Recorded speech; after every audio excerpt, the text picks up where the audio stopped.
was empowering FBI directors or frankly any FBI employee or other law enforcement official with the authority to decide that they're not going to follow established norms and procedures because in their view they've made a judgment that the individuals they're dealing with can't be trusted. So the fact that he was in the highest position of the FBI would add to your level of concern. Correct. Now you actually referred criminal prosecution to the Department of Justice for Comey, correct?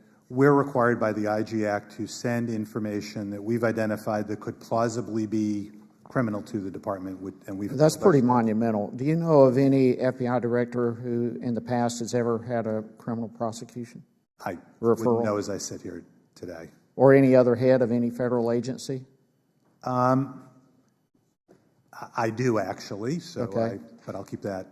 All right, and the same type referral applied to McCabe as well. Right. The IG Act requires me to expeditiously report to the Attorney General when I see evidence that could be considered criminal, and we follow the law.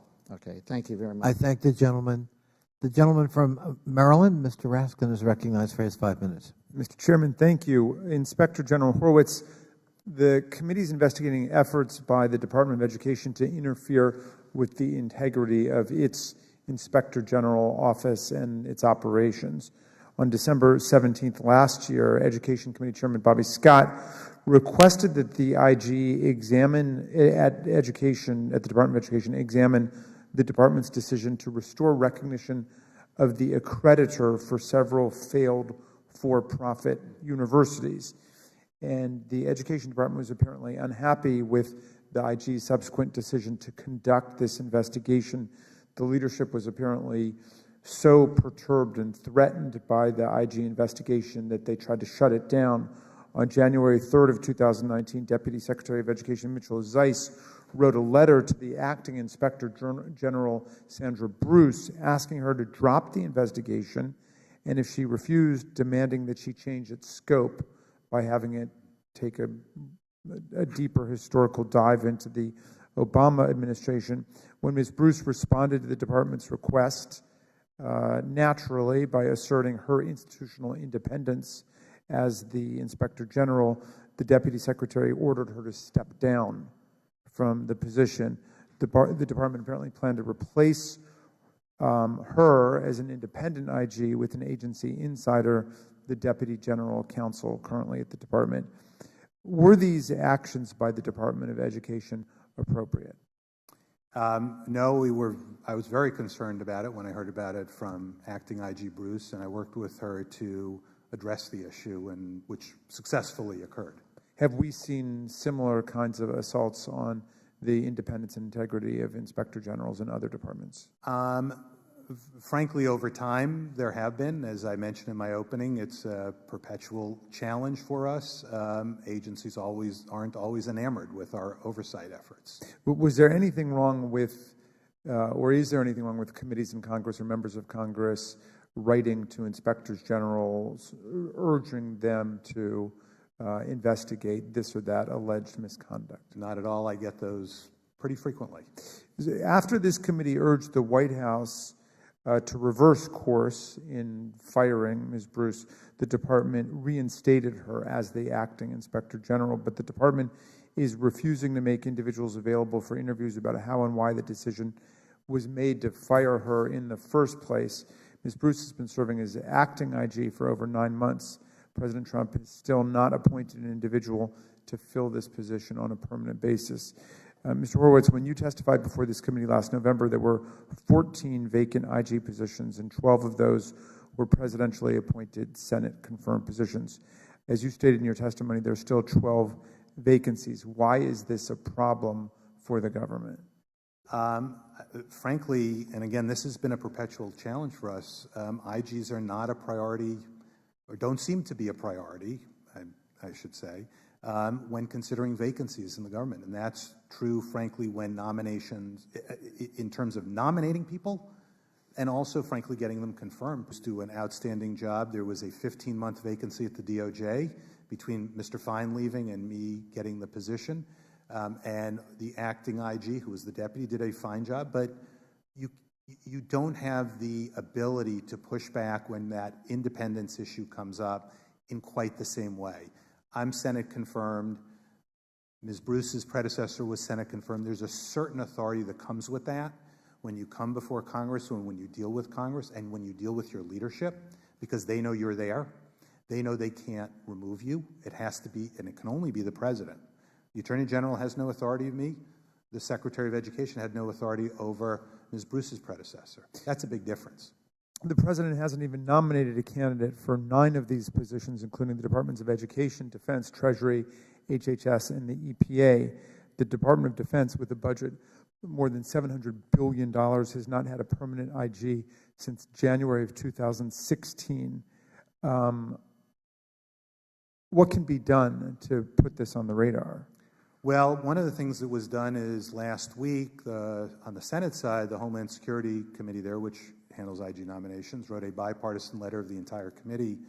I think it was the entire committee. It was a bipartisan letter to the president saying you need to nominate people, and we in the Senate need to do a better job moving those nominations. Both of those problems have existed, and they've been existing, frankly, for many years. It's been something in 4 years as chair of this committee, as chair of SIGI. I've talked about with presidential personnel in the prior administration, in this administration. We just got an Interior IG confirmed finally after almost 8 years of vacancies. Well, I agree with your sense of urgency about the importance of this issue, and I think we stand ready in this committee to help however. I thank the gentleman, and I certainly agree we need to move these confirmations in the Senate. In fact, maybe if we spent more time confirming IGs instead of federal judges, we'd all be better off. If the gentleman would. Of course. Perhaps since it's independent, maybe we work on a bipartisan piece of legislation to make it where it's not Senate confirmed.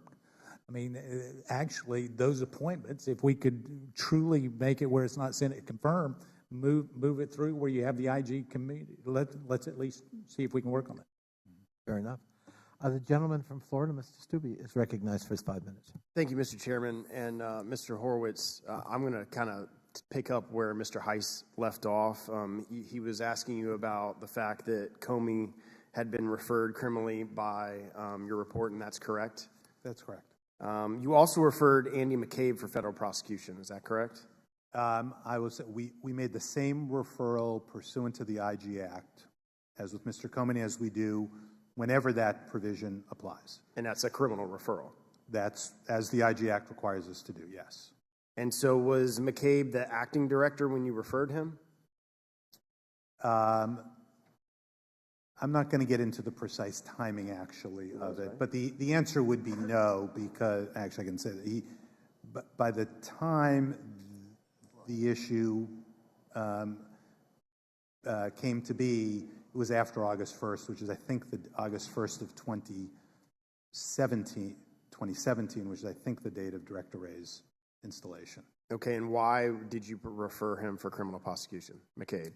Why was he referred? We made as the public report, I'll stick to what's public, the public report, we found a lack of candor, which means we didn't find that he provided us truthful information, and when we made a determination under Section 4 of the IG Act that we thought that it occurred, we were required by the law to report it expeditiously to the Attorney General. So, in other words, he lied.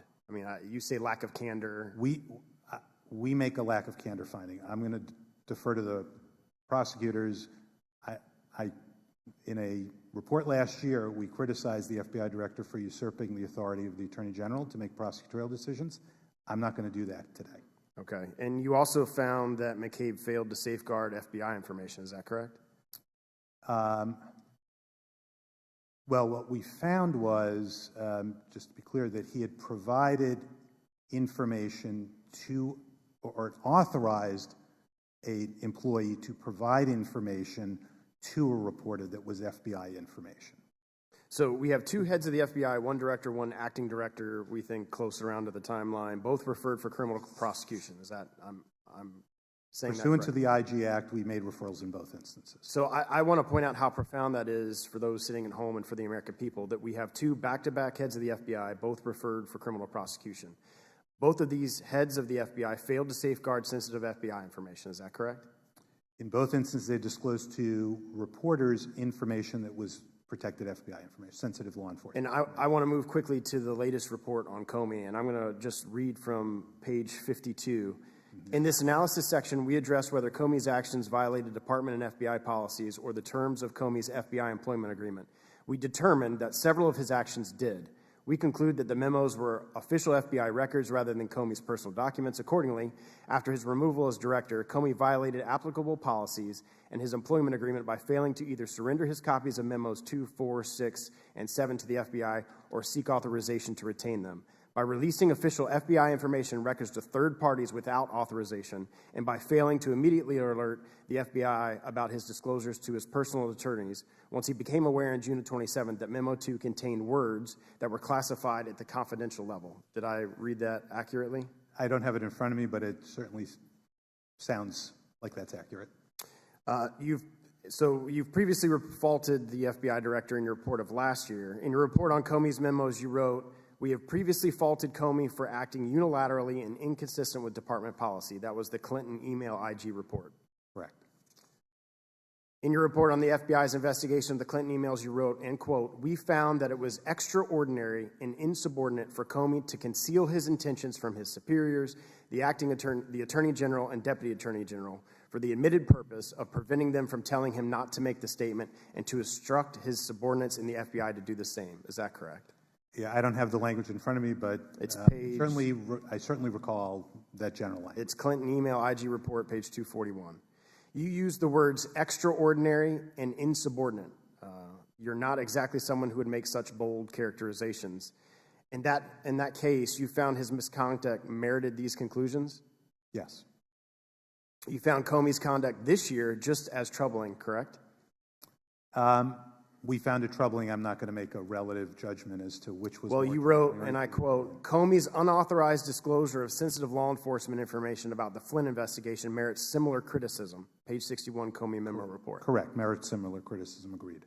I want to thank you for your time here today, and I just think it's beholden on the American people that they get to read this information and it becomes public. I thank the gentleman, and perfect timing. Congratulations. I tried to wrap it up there. You right did at- it perfectly. Mr. Jordan, did you wish to be recognized?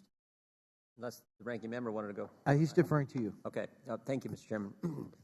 Mr. Horwitz, let me pick up right where the gentleman from Florida was. And I appreciate the letter you sent to Chairman and Ranking Member last Friday on the upcoming FISA report that is now with the Attorney General. But let me go first to what Mr. Stubbe just talked about. Have you been asked to testify by Chairman Cummings or Chairman Nadler about the Comey IG report you released 3 weeks ago? No, I'm not.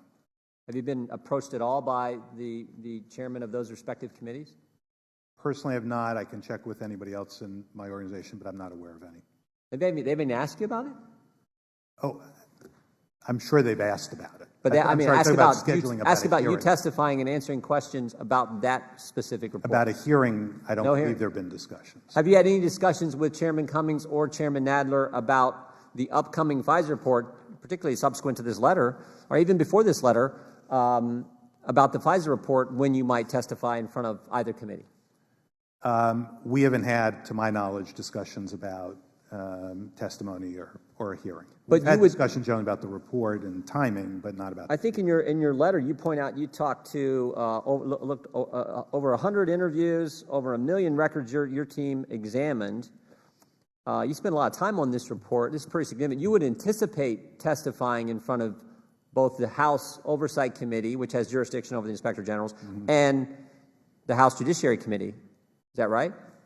I guess I would say as to any of my reports, I always am available and willing to testify. I'm not sure I'd want to advocate for being in 4 hearings, 2 here and 2 on the Senate side. So, Well, we combined them last year, a year and a half ago. Yes. On one, we did that. So all I know is I think, as Mr. Stubbe said, this is important information, and frankly, the American people would like to see it. Let me go, if I could, to the recent IG report about Mr. Comey's leaked memos, and I want to read from it. I'm talking about on page 17 of your report, January 7th, 2017, memo number 1. And you say Comey's first one-on-one meeting with President Trump occurred on January 6, 2017. Is that right? That's right. And before briefing I'm reading from your report, before briefing President-elect Trump, Mr. Comey met with senior leaders at the FBI, Jim Rubicki, Andy McCabe, Jim Baker, and supervisors of the FBI's investigation. Is that right? Again, I don't have it in front of me, but that's my Yeah, so he has a pre-meeting. They're going to go up to brief President-elect Trump, Right. January 6, 2017, so it's President-elect Trump at the time. They have a pre-meeting to figure out how this is going to go. And actually, even more of a pre-meeting they have with Mr. Clapper and Mr. Brennan to figure out how exactly the briefing for the President-elect is going to happen. Is that right? And who's going to do it? And who's going to do what? Right. And they break it into two parts. All of them brief the President-elect on general assessment, intelligence assessment, the ICA. And then they all leave, and Mr. Comey sits down with the President. Is that right? That's my recollection, yes. So Mr. Comey sits down with President-elect Trump and talks to him about what? Again, I don't have the report in front of me, but my recollection is what we were told is it's about what has come to be known as the salacious and unverified reporting about certain events in Moscow. Witnesses interviewed by the OIG also said they discussed Trump's potential responses to being told about the salacious information in the dossier, including that President Trump might make statements about or provide information of value to a pending Russia interference investigation. Is that right? That's my recollection. Yeah, so Comey stuck around and briefed him on the dossier. Well, on that one piece is my recollection. Understand. So what I'm interested in is we always thought that this meeting was to give the president the intelligence assessment and fill him and give him a briefing. He's president-elect. But it now looks like, based on what you wrote at the bottom of page 17, that they included trying to get information on the pending Russia interference. So it wasn't just information going one way. They were actually trying to get information from the president as well. Is that right? That's what we've reported. That's different.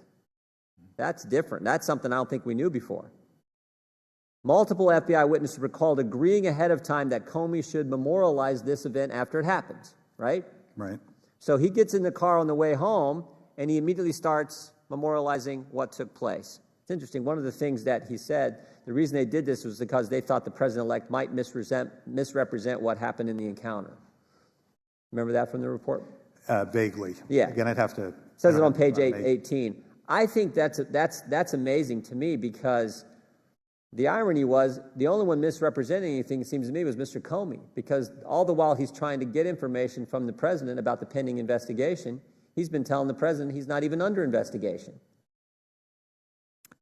I thank the gentleman. If Mr. Horowitz, you want to respond? I have nothing further to say. I would stand by our report. Could I ask one question, Mr. Chairman? Yes. Mr. Horowitz, was President Trump under investigation at the time that this all happened on January 6th? I don't know that I'm in a position to say one way or another. I've read what the memos say and what Mr. Comey in the memos reported he represented to the president, that the president was not, or the president-elect at the time. He'd in fact been told by the very guy who had to memorialize this conversation, was trying to get information from the president, that he wasn't in fact under investigation by that very individual. And all I can speak to is what is in the memos, what what was said. I don't know independently what was going on in the investigation. Thank you. At that time. I thank the gentleman. The distinguished ranking member is recognized for his 5 minutes.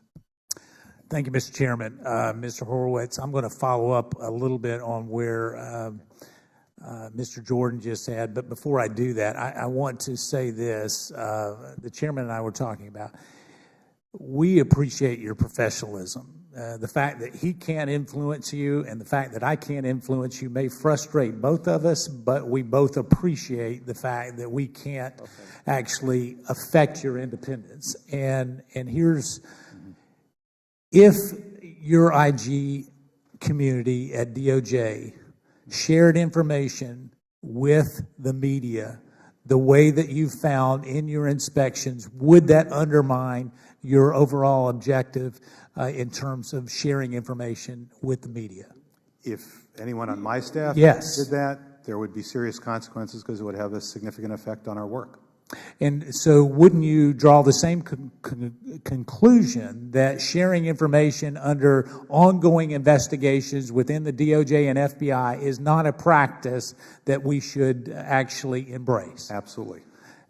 Did you find that in some of your Inspector General's report on what has already been published with relationship to Director James Comey? We did. Multiple times? Well, we have in that report the one instance where it occurred through Mr. Richmond to the press. All right. Do you, once you have a report that is out, and once we've read the report, do you go back and look at congressional testimony to correlate between what you were told under oath by witnesses versus testimony that has been given to Congress to make sure that those two come together? If we're aware of it and it relates directly to it, yes, but obviously we're not up to date on all the different testimonies that occurred. So usually we rely on the referrals. Right. And so that's where I'm kind of going to this, because we've taken now your report and we've put it side by side. Congressional testimony that James Comey made before the Joint Oversight and Judiciary hearing, and I'm finding just a number of irregularities. So would it be appropriate if Ranking Member Jordan and I were to refer those inconsistencies to the IG, and if we did that, would the IG look at those inconsistencies? It's certainly appropriate for us to get a referral about a then employee of the department, which is, I think, the hearing you're probably referencing, and then we would assess it, and as you indicated before, we would make an independent assessment of whether it's appropriate for us. Well, I'll give you one example. Mr. Gowdy was asking, it said, did you initiate an obstruction of justice investigation based on what the president said? It was a very clear question. Mr. Comey said, I don't think so. I don't recall doing that, so I don't think so. However, on page 13 of your IG's report, it said that Comey purposely leaked the memos so that they could have a special counsel appointed to investigate obstruction of justice. So two of those cannot be true. They're at opposite dynamics in terms of what they're constructing, and we have dozens of examples where that has happened. Is that something that would be important for the American people to know and for you to look into? I guess I would say, as in any situation, we'd want to get the referral, the testimony, and so we could make. So we'll be referring those inconsistencies to you today, Mr. Horowitz, and I think that it's important that the American people get to look at this. My understanding is from reports that, and from your letter, that you have officially given the FISA abuse work that you've done over to be reviewed by the appropriate parties at DOJ. Is that correct? So we've given our factual findings to the department for their marking. What we then do once we get it back, whether we have to go back and forth on the markings is one issue. Right. Once those are final, we then take that and try and write our public report from that. Right. Because we want to make as much of this public. Sometimes we'll have to either redact information or write around it, but that would be the next stage after this. So we're not quite final yet. Right. So at this point, can you rule out the fact that there will be any criminal referrals as it relates to this new FISA abuse report that is coming out? Can you rule that out? I'm not going to speak to that issue one way or the other. All right. I yield back. I thank the gentleman. Gentleman from Wisconsin, Mr. Grothman, is recognized for 5 minutes. Yeah, for Mr. Horowitz. I want to direct your attention to conclusions involving Comey failing to safeguard the FBI's Flynn investigation, which was going on at the time. You wrote Comey's closest senior FBI advisors were shocked when they learned the former FBI director instructed the release of his memo containing information about the ongoing FBI investigation, right? That's correct. What specifically did they say to your office? I don't have the report in front of me, but I remember them saying words like shock, surprise, those kinds of words when they learned that he had released the information through Mr. Richmond to a reporter. And they were unsolicited reactions? Yes, they were during testimony under oath that were recorded. Why do you think they were shocked or stunned?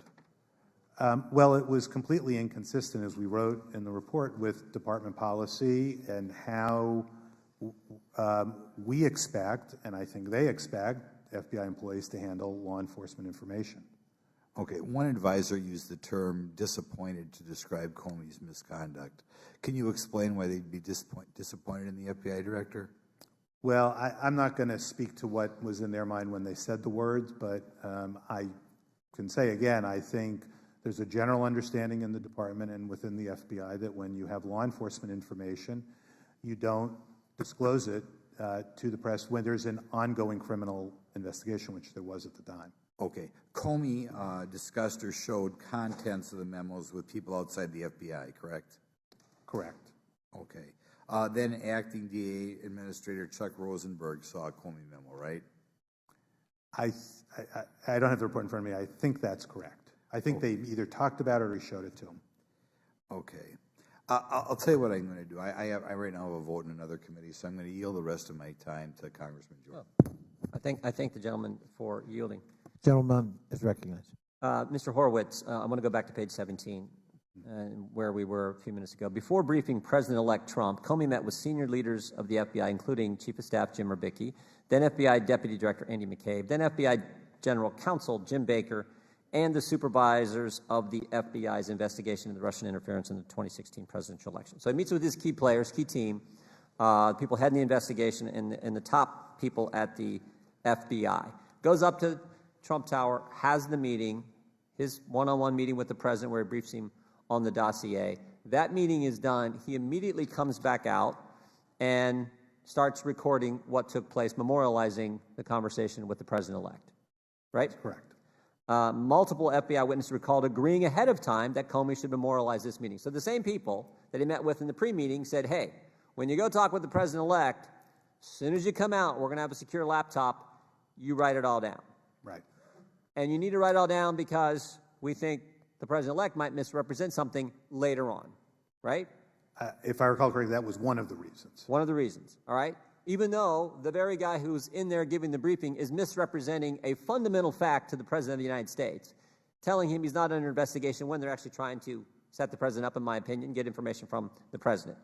So he goes back out, he memorializes this, and then you say in the next paragraph down, he memorialized Memo 1, and he had it that way until he arrived at FBI's New York field office, where Comey gave a quick download of his conversation with the very same people who he had the pre-meeting with, Mr. Rubicki, Mr. McCabe, Mr. Baker, and supervisors of the FBI Crossfire Hurricane investigation. Is that all accurate?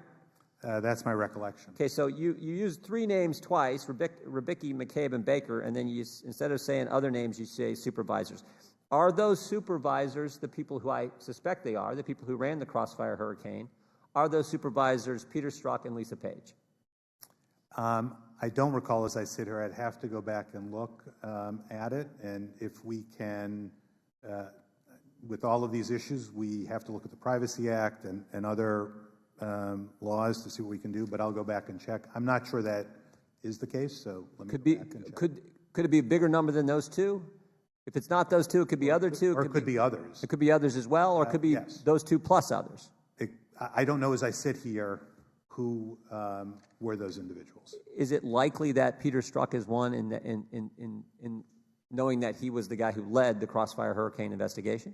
I actually have no idea if that's likely or not because I'm not sure that's entirely accurate, that your reference to what his role was at various times. Okay.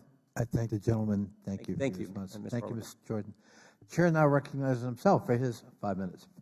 And I'm going to ask questions quickly and ask you to answer quickly so I can fit them all in. I'm going to start with you, Ms. Buller, for a change. Have you had difficulty at EPA, at Peace Corps with your agency, in terms of access to information and responsiveness to requests made? Access, we've had a couple of little issues, but they've been worked through. We've had other issues, however, in dealing with general counsel interpretations of our policy that try to limit the people who can come to us to report things and also try to limit the way that we conduct our criminal investigations relating to volunteer drug use. And what's your redress? When that happens, what can you do? We have so far been working with the agency and to try to resolve the issue, and hopefully we can do that. But as with the access issue, we do understand that we can come to Congress if we. Please do. Thank you. Because I think on a bipartisan basis, we're committed to making sure you can do your job. Mr. Horwitz, one of the things that's come to our attention is, allegations of wrongdoing and sexual harassment within the federal judiciary. And what we discovered was, however, the administrative office of the courts does not have an IG. As chairman of SIGI, do you all have an opinion about whether we ought to establish an IG for the administrative office of the federal courts of the United States? I'm not going to weigh in on what should happen with another branch of government because obviously it raises various consequences. How very careful.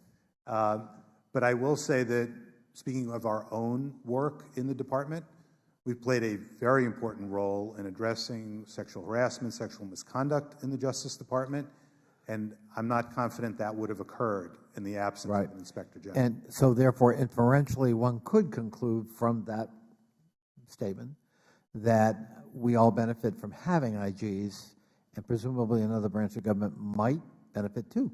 I think there is a value in having independent oversight in whatever form it takes, and it's been my concern and why I appreciate the issues of prosecutorial. I would just say to my friend, the distinguished ranking member of this subcommittee, I think this is an issue we want to look into because I think the legislative branch could benefit just like the judicial branch could benefit just like both the executive and legislative branches have benefited.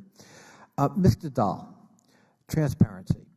My own experience and that of a former colleague of this committee was not felicitous with respect to transparency and communication when we presented to SIGI an issue of professional behavior and ethical behavior. And putting aside who and the merits, I'm focused on process. What has happened? I mean, you indicated in your testimony you want to protect whistleblowers and people who come forward and so forth, and we agree. But on the other hand, we also want to make sure that a legitimate complaint or allegation brought to you is also respectfully managed and adjudicated, as opposed to we found no merit, thanks for calling us. Can you address that a little bit in terms of what's happened in the last 4 or 5 years to improve how we handle legitimate concerns brought to your attention? Because it's a delicate matter investigating a colleague, and you're a small community. We understand that. We have that problem up here, trying to look at the ethics of a colleague. Very difficult, very painful. But if you don't do it, who will? And so I'm interested in not how you proceed in the investigation, but once it's completed or judgment is made, how do you dispose of it with respect to the complainant? We share your that this is a legitimate interest for the complainant, and the transparency has to be there, as the chairman noted, for us to have that credibility with the public and with Congress. And so we've endeavored in our policies and procedures to build into those a communication mechanism, both to Congress. Certainly, it's in the Empowerment Act now that we would inform Congress, and at Congress's request, we can provide that kind of level of detail to the complainants. We look carefully at those and identify what information we can relate to the complainant, at the same time protecting, as I said before, the confidentiality of the. And if I may interrupt, it's the other thing you're trying to protect, and I understand that, and I think we're totally on board with you, is protecting someone's innocent reputation. Anyone can make a complaint about anything at any time. That doesn't mean it's legit, and it certainly means we need to be careful with that kind of thing, because raw data about complaints does not tell you anything. and there may not be any merit to it. We want to respect that. But on the other hand, as I said, where a legitimate complaint about behavior by an IG comes to your attention, we've got to have confidence that it's been carefully vetted and adjudicated, and a rational explanation that is more than we looked at it and there's nothing there, certainly when it comes to Congress, but even somebody within an agency or the public, as you pointed out, I think is entitled to more than that kind of dismissive answer. Mr. Horowitz, and then my time's up. Did you want to comment? Yeah, just briefly. As I said, this was one of the first issues we talked about in January 2015 when I became chair of SIGI. That's right. The issue had already been pending, and I was, as we talked about, surprised at the response you got, or the lack of response you got. I think there has been a significant change since then, with two intervening events. One, Congress passing the IG Empowerment Act, and the second being the change in chairmanship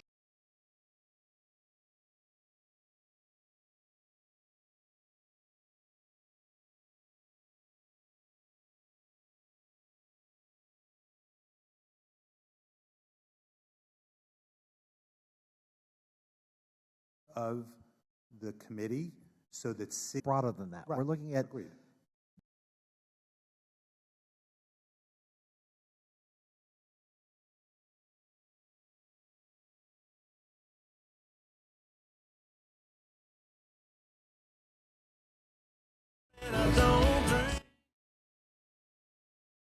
Actual misconduct, we also want to hear about it.